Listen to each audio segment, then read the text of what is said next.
I demand a trial by combat. This is Let's Get Litty Read Along, GOT edition.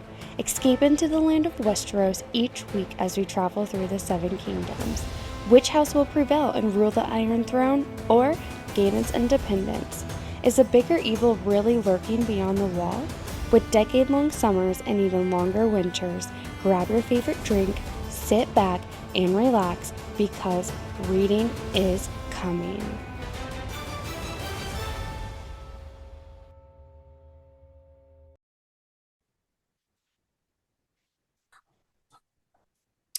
Hey everyone, welcome to a special episode of Let's Get Litty. We're recording to you after the work holiday party. So we turned up there, so we're gonna get the party going and we're gonna go ahead and get litty. So I'm double fisting tonight. This one's almost empty. This is an extra special lit episode. I may have started recording like an hour ago and it turned into karaoke, so bottom is up. Oh shit. Party foul.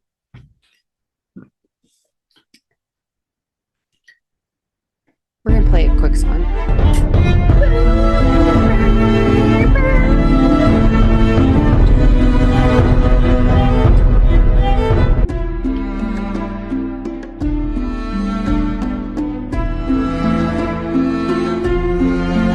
I would do better dancing if I was at the dance studio.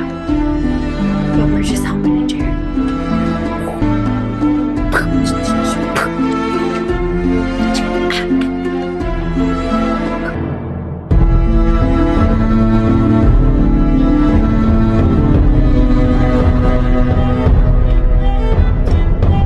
This is an extra lit episode of Let's Get Litty Read Along.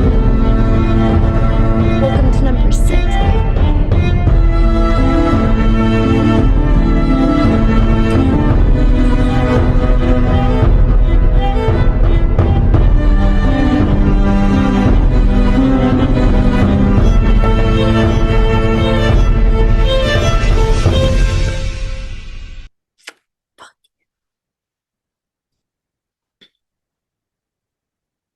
I don't know if that's how you know you're like an official geek or some shit when you get really hyped to the Game of Thrones theme song. So this one's almost empty, so let's just start. Let's Get Litty episode 6 off to a fantastic start.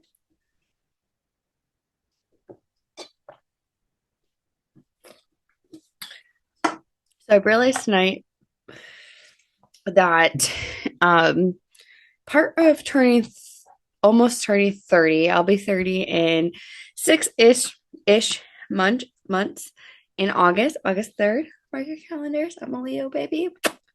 So I came home, but as a 29 and a half year old, again, I was like, we're already lit.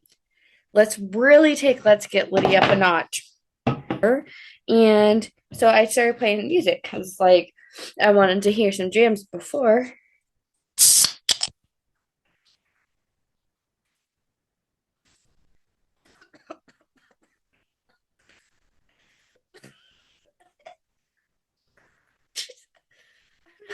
I was gonna say I'm not a big drinker. For anyone that doesn't like strong stuff or the taste of strong stuff, Smirnoff I smash. This is it. It's like a screwdriver. It is a screwdriver up there. I don't know what's in it. Orange juice, vodka, some shit. 8% alcohol, so it still gets you litty, but it tastes good, right? May or may not come out with a hangover tomorrow. That all depends on age and body. But anyway, I'm a little extra lit because one of my teammates' husband got us shots at the party and it's like, it's tequila. Then we took it and I almost died. Literally almost died.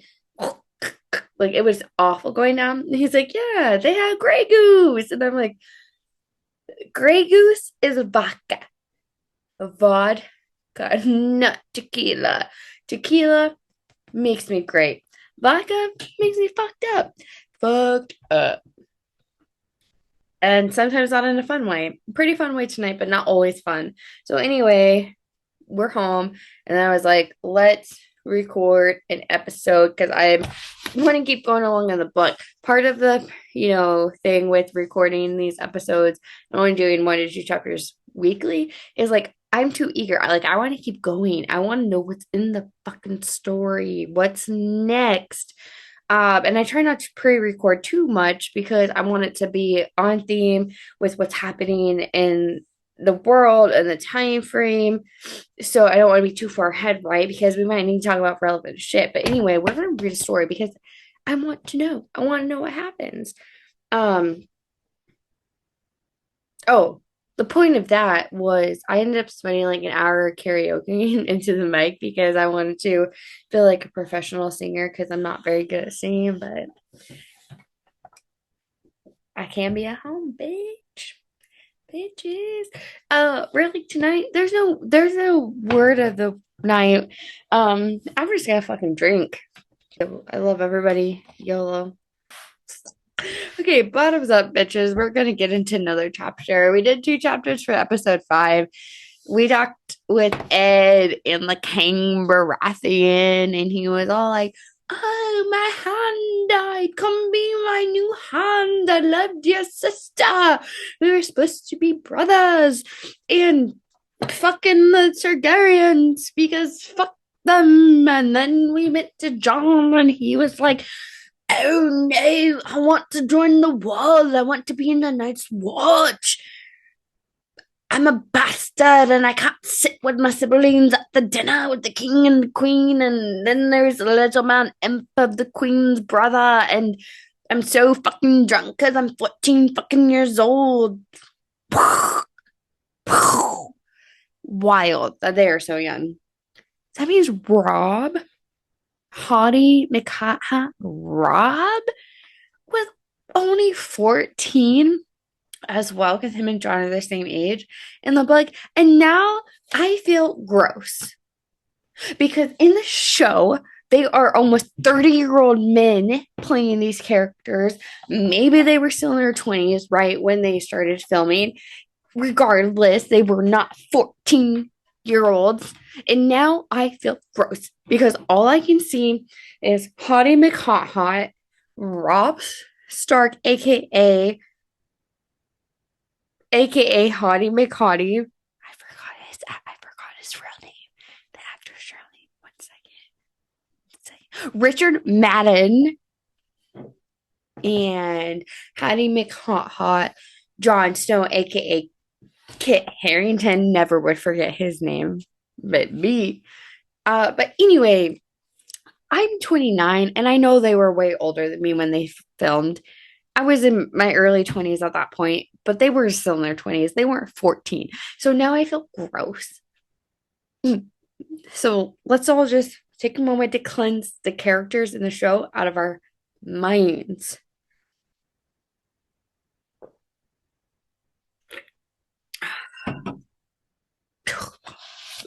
We are cleansed.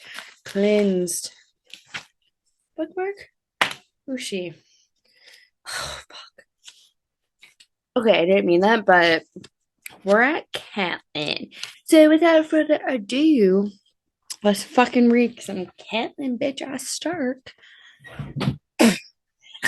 This is a lit episode of Let's Get Litty read along because here at Let's Get Litty, we don't only like to read literature, we like to get lit too because we are still young and thriving. And here we go. Catelyn. Of all the rooms in Winterfell's great keep, Catelyn's bedchambers were the hottest. She seldom had to light a fire. Bear with me, you guys. We're a little toasted here. The castle had been built over natural hot springs, and the scalding waters rushed through its walls and chambers like blood through a man's body, driving the chill of stone halls, filling the grass gardens with a moist warmth, keeping the earth from freezing. Open pools smoked day and night in a dozen small courtyards. That was the little thing in summer. In winter, it was the difference between life and death. Catelyn's bath was always hot and steaming, and her walls were warm to the touch. The warmth reminded her of River Run, the days in the sun with Liza and Edmure, but Ned could never abide the heat. The Starks were made for the cold, he would tell her, and she would laugh and tell him that the case they had currently built in their castle in the wrong place. So when they had finished, Ned rolled off and climbed from her bed as he had 1,000 times before. He crossed the room and pulled back the heavy tapestries and threw open the high, narrow windows one by one, letting the night air into the chamber. I promise I'm not like that drunk, but I'm starting to think maybe I am. The wind swirled around him as he stood facing the dark, naked, empty-handed. Catelyn pulled the furs to her chin and watched him. He looked somehow smaller and more vulnerable. In the youth she had wed in the sept at River Run 15 long years ago, her loins still ached from the urgency of his love making. It was a good ache. Ooh. She could feel his seed within her. Ew. I think that means a baby. She prayed that it might quicken there. It had been 3 years since Rickon. She was not too old. She could give him another son. I will refuse him, Ned said as he turned back to her. His eyes were haunted, his voice thick with doubt. Catelyn sat up in her bed. You cannot. You must not. My duties are here in the north. No wish to be Robert's hand. He will not understand that. He is a king now, and kings are not like other men. If you refuse to serve him, he will wonder why, and sooner or later will begin to suspect that you oppose him. Can't you see the danger that would put us in? Ned shook his head, refusing to believe. Robert would never harm me or any of mine. We were closer than brothers. He loves me. If I refuse him, he will roar the curse and bluster. In a week, we will laugh about it together. I know the man. You knew the man, she said. The king is a stranger to you. Catelyn remembered the dire wolf dead in the snow, the broken antler lodged deep in her throat. She had to make him see. Pride is everything to a king, my lord. Robert came all this way to see you, to bring you those great honors. You cannot throw them back in his face. Honors? Ned laughed bitterly. Ah. In his eyes, yes, she said, and in yours. And in mine, she blazed angry now. Why couldn't he see? He offers his own son in marriage to our daughter. What else would you call that? Sansa might someday be queen. Her sons could rule the walls to the mountains of Dorne. What is so wrong with that? Gods, Catelyn, Sansa is only 11, Ned said. And Joffrey is a bitch. She finished for him, crowned prince and heir to the Iron Throne, and I was only 12 when my father promised me to your brother Brandon. That thought brought a bitter twist to Ned's mouth. Brandon was all meant for Brandon? No. Brandon. Yes, Brandon would know what to do. He always did. It was all meant for Brandon. You, Winterfell, everything. He was born to be king's hand and a father to the queens. I never asked for this cup to pass me. Perhaps not, Catelyn said, but Brandon is dead and the cup has passed and you must drink from it, like it or not.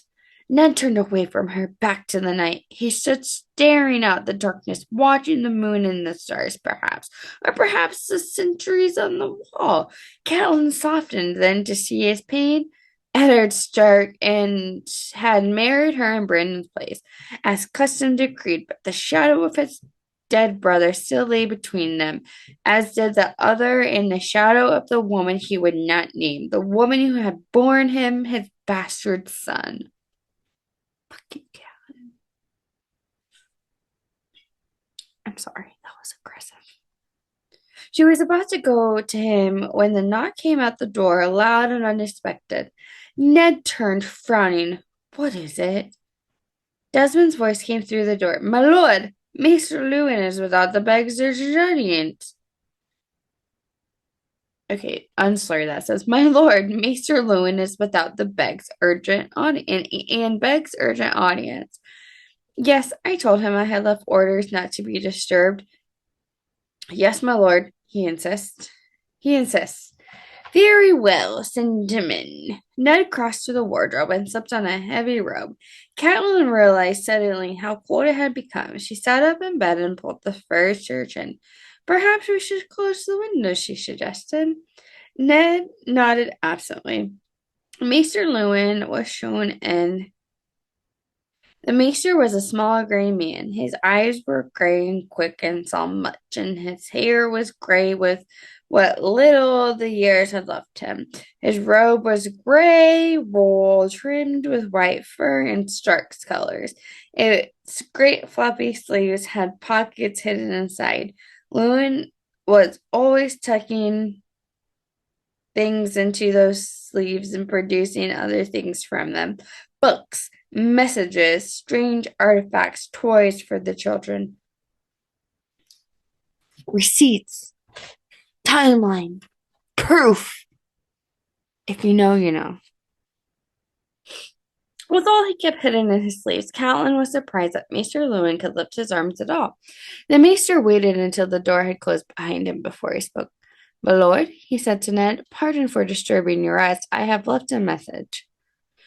Ned looked irritated. Been left by whom? Has there been a writer? I was told not told.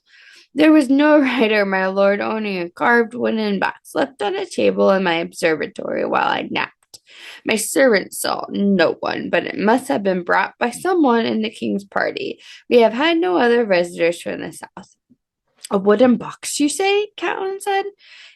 Inside was a fine new lens for the observatory from Meyer book by the look of it. The lens crafter are without equal. Ned frowned. He had a little patience. Hey everyone, my laptop died, so I had to plug it in, and now I have hiccups. Fuck. This might be a little too lit. Of an episode.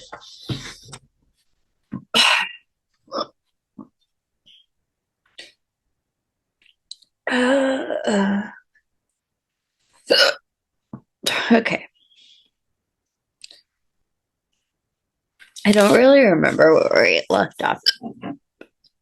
So I'm just going to start. And I am going to take a drink. Not that I need more alcohol, but I need these hiccups to fucking stop. Oh my god, but hiccups are the worst.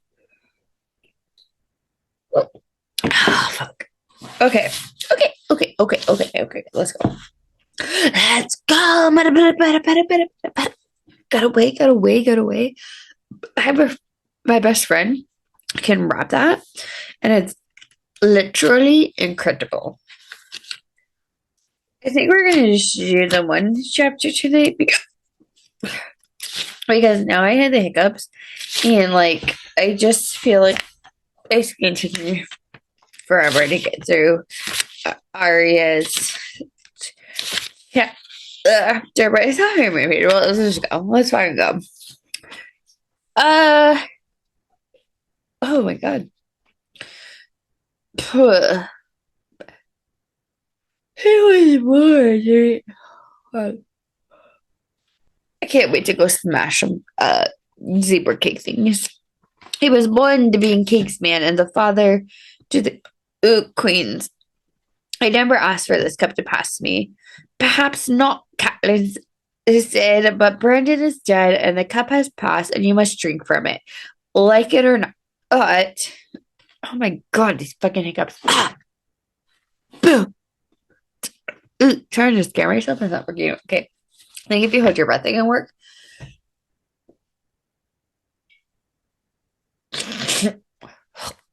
Oh, what was it? That wasn't the right mood to do. Okay. If these hiccups don't stop, we're just doing this one chapter. Ned turned away from her. Back to the light, he stood staring out the darkness, watching the moon and the stars, perhaps, or perhaps the centuries of the wall. I'm so sorry, you guys. Goddamn hiccups. Ah! Oh, look, my tongue's orange. Ned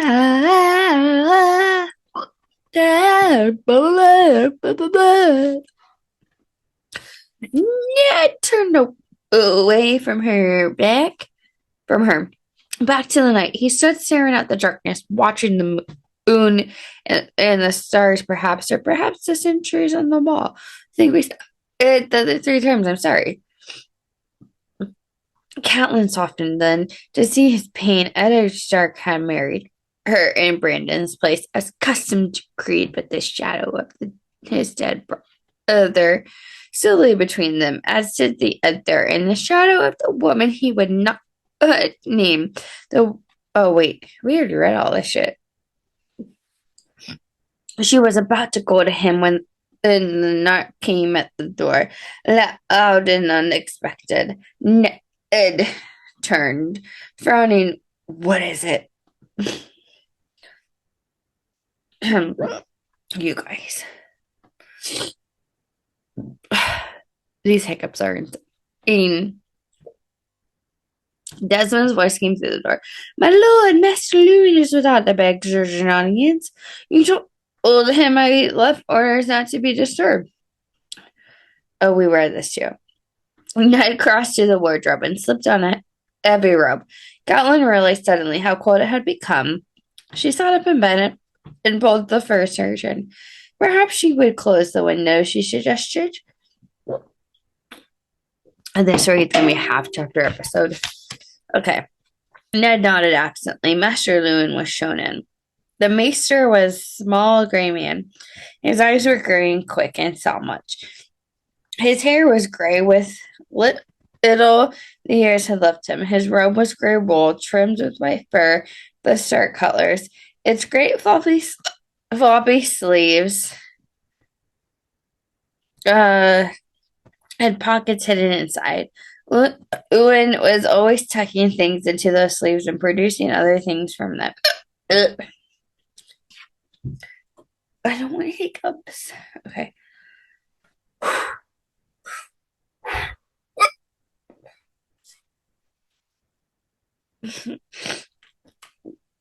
It was gray floppy sleeves and the buckets hidden inside. Loon was always tucking things into sleeves and with all he kept hidden in the sleeves. Catelyn was surprised that Maester Lewin could lift his arms at all. We might have to let you make it through this whole chapter. I really want to, but the hiccups are really fucking horrible.